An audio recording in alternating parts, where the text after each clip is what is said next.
20. On August 19th of 2022, NPR reported that major Chinese rivers are 60% gone and shrinking further fast. Many major reservoirs created by damming rivers, exactly like American Lakes Meade and Powell, are nearing failure to submerge their deepest drains into hydroelectric turbines with necessary depth and water pressure. For lack of electricity and water, hundreds of downstream factories have closed, and vast stretches of farmland die from lack of rain or river irrigation. Municipal water now remains mostly available throughout China, only until worse near-future drought finishes off rivers and lakes. Identical crises storm Asia, Europe, all of the Americas, Africa, and Australia. Who cares if population-free Antarctica and sparsely peopled Greenland melt, except the 22nd and 23rd centuries coastal 60% of humanity, then under hundreds of feet of new ocean? Besides, we got 10 other schemes to kill everybody before 2040 anyway. Human-caused global warming's most unnatural flood disaster government planners and overwhelmed insurance companies recoil at the endless, worsening coastal sky river deluges to come, and struggle just as hopelessly to help vast central continents survive catastrophic farm and most human habitation drought as lakes everywhere else now are emptying to humanity's doom.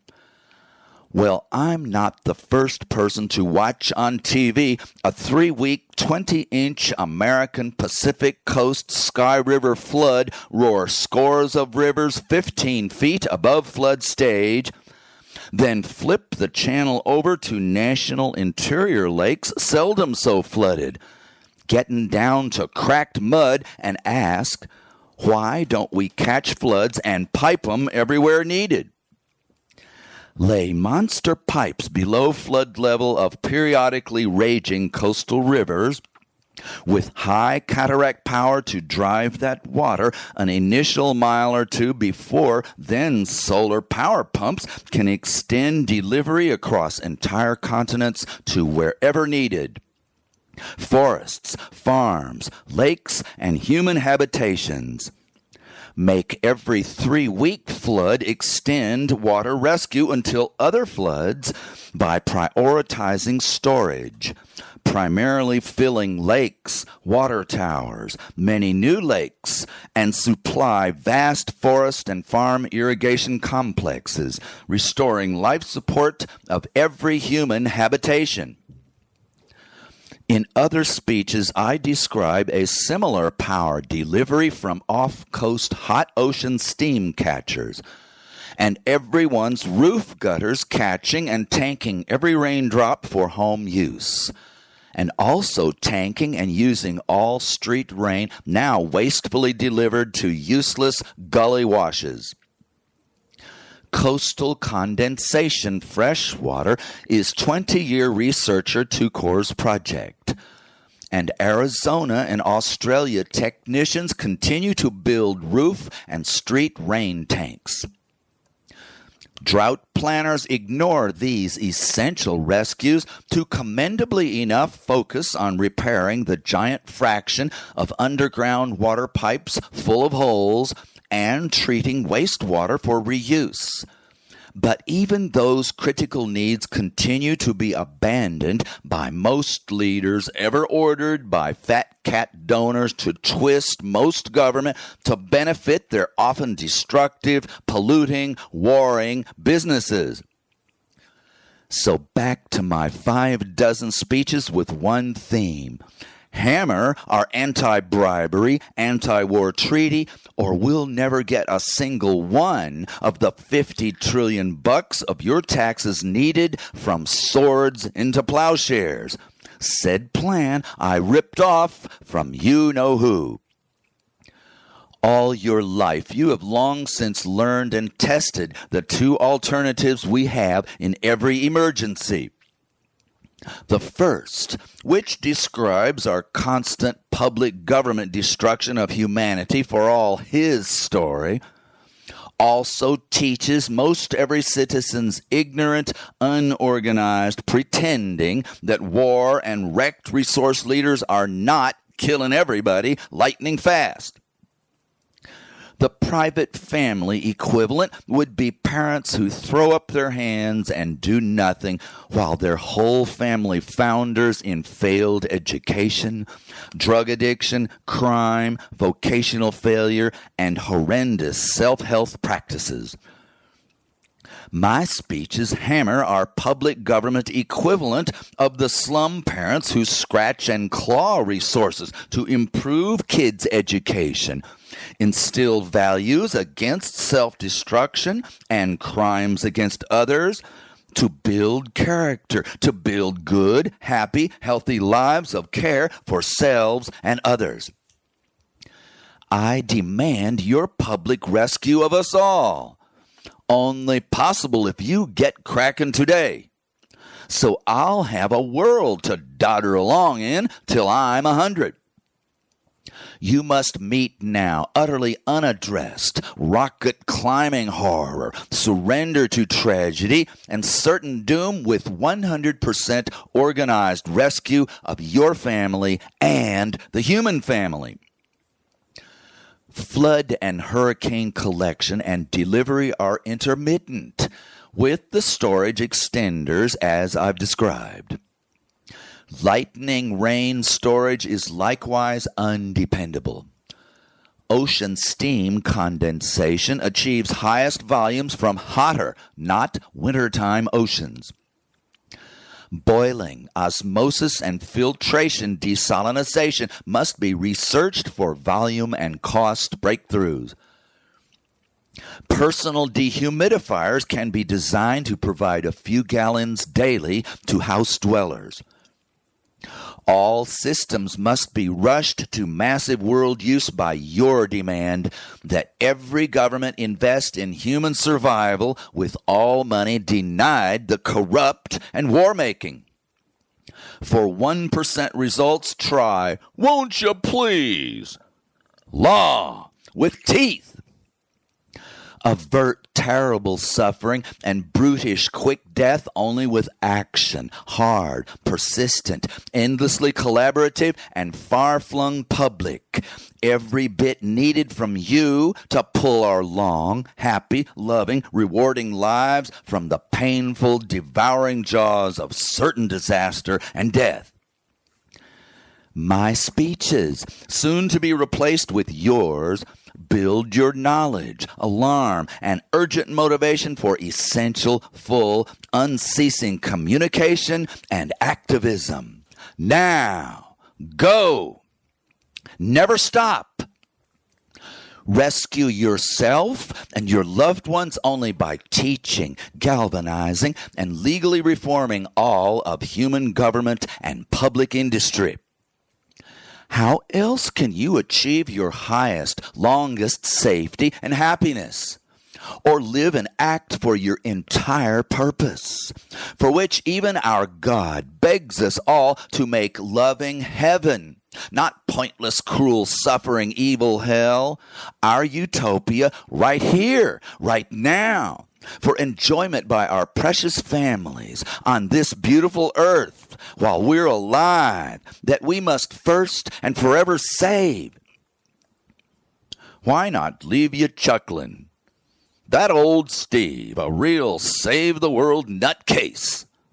But just think what a billion like him will do, starting with me. I found another radio interview enlightening. An Icelandic company spokesperson described their valuable new machine, quite small, but each able to suck many thousands of tons of CO2 out of our air annually. Vastly more powerful units were under development, she said.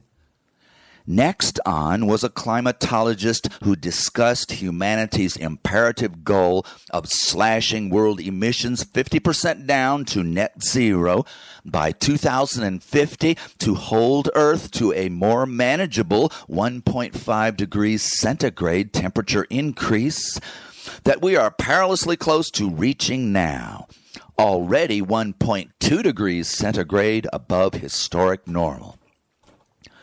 Only reaching that goal, and only via hard law, not the toothless failed volunteer Paris Accords, makes our added CO2 subtraction to restore 1950s weather and sufficient rainfall at all feasible and effective, right? The climatologist reported many other experts' consensus that a $100 trillion private and public investment across the current CO2 spewing transportation, energy, housing, farming, and manufacturing spectrums would be rapidly required. Of course, vastly more costs and disaster would be levied without such incredible efficient expenditure, she stressed. According to this expert, our current failure is of imagination. We must change every standard, steady state, economic and government strategy to totally new, moonshot inspiration, energy, and massive fast action. She did not specify that diverse we, so let's assume she meant a vast, powerful, brilliant, voluntary new synthesis of foundations, scientists, industries, and governments. Okay, let's you and I cut to the chase. It ain't gonna happen, ever, much less immediately. For 70 years, such individual innovation and volunteer commercial and even government passion has all grown by leaps and bounds, yet still reaching only a fraction of a sliver of 1% of our rescue entirely needed yesterday. Revolutionary energy, initiative, and battle, non-lethal is best, are wonderful and hopeful, but better human condition is reform that not 20% will cooperate with sans legal coercion. History's top 100 successful life-saving revolutions, violent and peaceful, enacted every major reform. Do children reach safe adulthood and adults shepherd them with personal desire, appeals, and whims? No. Rules. No different than every pea-brained but massively survival instinctive animal, we must rule, obey, and accomplish the hard-learned stay alive plan. Just take a tip from the ultimately effective Godfather, who makes every potential ally and adversary offers they can't refuse. So to carry out those experts' every strategy, and a dozen more monstrous crisis rescues that none of those narrow specialists, only us amateur, protect every family, save us all generalists can see and effect, first, press our rescues through every federal court and government. Then all must be written into that world-negotiated and ratified border defenses only, swords into plowshares treaty that requires even prospective signatory applicants to jump on demilitarization, flood collection, emission reduction, voting rights, and public campaign finance. Can we depend on our leaders to pretty please help and negotiate? Hell no! You and I roar around the world and negotiate every treaty tenet and slam every lawsuit and law ourselves. Then we do invite our executives and representatives to throw every public effort and dollar into help, or else our candidates Democrats, also you and me, grown strong on equal public campaign finance and message, will retire next damn election. All you turkeys still only gobbling yesterday's corruption. Now be honest. Aren't you mighty tempted to assume that Chicken Little here is just an excessive paranoid emoter over-dramatizing his grains of truth? End of scary story. Well, not so fast. Don't I connect and back up my every word? But why am I so massively, weirdly alarmed? Well, that strange, lonely 13-year-old Stevie managed only weak, faint feelings and actions for family or pitifully rare friends. But I did burn with obsessive concern and love for the entire endangered human race. Even through my drug-deranged decades, I never stopped collecting facts and plans and practicing speeches for our rescue. Now here comes your question. If you're so smart, so on it, then why aren't a billion activists, journalists, experts, and leaders with 10 times your facts at their fingertips way the hell ahead of you, pounding the planet with every crisis and its solutions? Why aren't all 7 billion other family lovers, vastly more accomplished than you, recognizing and fully fighting the mortal threats to our water, food, economy, and peace? And battling every war, pollution, and corruption fiend ever faster driving human extinction? I'll tell you why not. Starting with you, family lover and worker. You do work, love, and care 100 hours a week and beyond for your dearest private family reasons for living.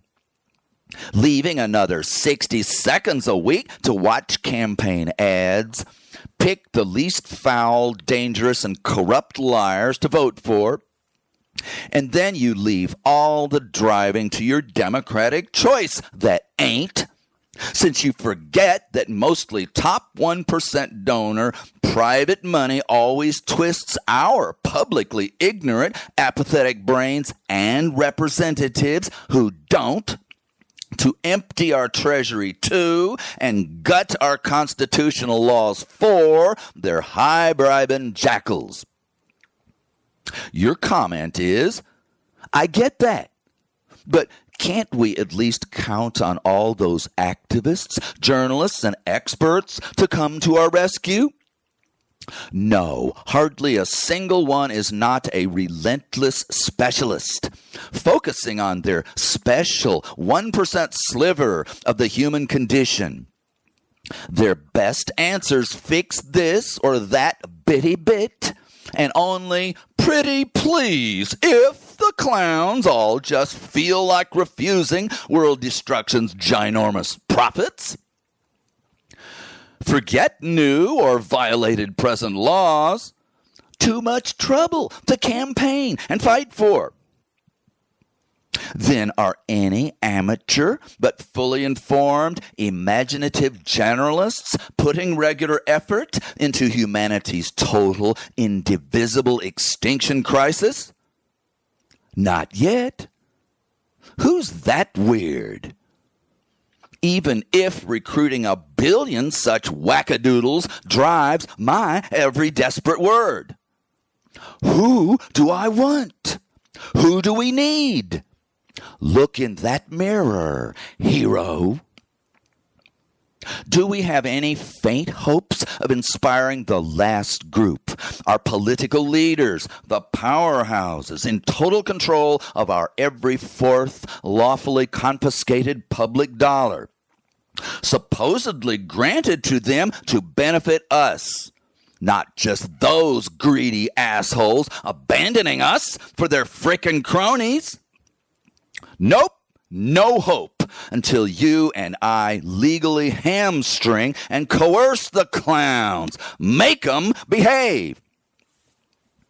Remember that every temporarily prosperous but desperately insecure politician only plans their family support with that nice public salary plus far bigger private bribes.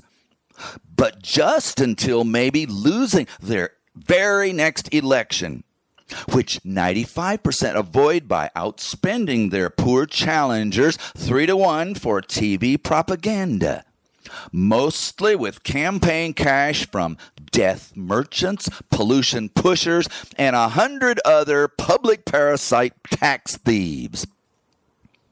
Those incumbents, every campaign opponent's 5 little minutes of human emergency truth and rescue commercials are fully crushed, achieving 20-1 winning odds by 15 to 30 minutes of decades rehammered lies that the bomb, oil, coal, and their 100 other rapacious industries cronies keep us happy, safe, and prosperous. Certainly not depleted, savaged, and very soon killed. Now you know why 50,000 high-tech planets parched, starved, fried, exploded, and froze for every one, were a fast billion magnified and implemented their also initially single nutball's master plan, being far too complex and comprehensive for any public organization to ever focus on, most already way too busy with their internal group's special projects, interests, or power game fish to fry. Now we're ready to steal and revise Smokey the Bear's famous exhortation. Only you can prevent extinction. Now me, I can help just a little, maybe today, because just like the brain stored in young Frankenstein's laboratory, I'm abnormal. Well, unless you are too, stick a fork in us all, we're done. Most publishers stick with dollar-piling celebrity authors and demand copyright monopoly. Who owns my copyright and multiplies this speech? Again, only you. No publisher may sell a single only you can save the world and your family that cannot be copied by your computer on cheap plastic to double, fourple, and eightpull our love bomb until we yank the uranium out of every nuclear one, grind it to dust, and pump it deep into the trillion cubic mile molten center of the earth. Then our last soldiers will stand guard over every uranium deposit while nuclear power phase-out is accomplished without one more ounce of plutonium byproduct sent directly to nuclear bomb builders. Ancient tech flunky that I am, help us all go viral on every internet medium, please, because no publisher gets a nickel after trying to stop us. Right? How else are we going to boom to 1 billion activists finally enforcing your country's human, not corporate care constitution and redirecting our taxes to work for our lives? No longer every single earthling, ignorant, oblivious, greedy, or malicious, only hastening everyone's suffering and doom. But first, before you do anything else, you parents update your every precious, precocious young love. Maybe even expose them to this pack of wild rants. Then they'll speak, you'll listen, and probably take their sharp advice. An NPR-interviewed forest drought expert described consulting with his 8-year-old girl, who exclaimed, "Daddy, we need those trees." I received a shock last month after including numerous reports in my speeches that the Amazon's 40% contribution to vegetative Earth's oxygen production would, of course, vanish, along with that drought, chainsaw, and arson-endangered forest. Of course, I accepted the scary science premise of the old TV public service video of a young girl and her father wheeling their oxygen tanks across the barren Alaskan tundra. "Why does everybody need oxygen to live?" she asked. "Because last century people allowed every tree in the world to die. The Save Our Lungs of the Earth movement failed." Magnificent, scary speeches I readied for you to hug every tree for your breath of life. Oops! 100% erroneous research. Once our green cover of every kind disappears, oxygen indeed will dwindle below life support. Just not for 1 billion years. Plenty in the meantime. I had to rip the guts out of 10 of my speeches. Then sudden new information revealed that forest death indeed rapidly dooms humanity. Just from explosion of CO2, not harmless, negligible loss of oxygen. Quintuple 2025 CO2 emissions out of disintegrated wood and soil will instantly fry every regular raindrop before it can even form, much less patter down on our grain and veggie crops. "Daddy, we need those trees." Amazon News, that and other rainforests are deeply in drought. While the new president of Brazil has decisively reversed business jackal Bolsonaro's forest rape, only you and I know that humanity fully dies soon after our failure to literally water, irrigate forests, until we vacuum stratosphere CO2 down 40% to restore regular rainfall. Again, talk to your young owners of future survival or extinction. That's exactly when you will lose all doubt and gain all purpose, passion, and power. Then simply shut up and listen. "We'd better get cracking with our rescue, Mommy and Daddy. If you want me to grow up healthy and happy, not to mention alive."